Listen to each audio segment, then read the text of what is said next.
આજેવા વડવાસા ગામથી માહીનો જન્મદિવસ હોય અને વિરમગામથી એમના મામા વિજયભાઈ વિશ કરાવતા હોય અને મારે પણ સિંગરની વિશ કરવું હોય ત્યારે ઓરે પારે વડા તું કાલે ઉડી જાજે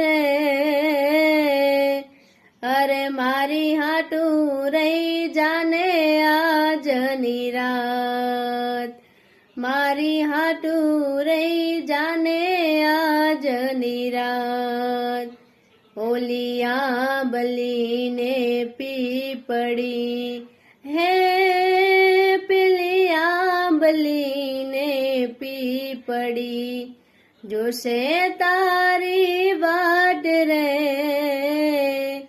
અમે ભેગા મળી કરશું રે ફરિયાદ. જય માતાજી, હેપી બર્થડે.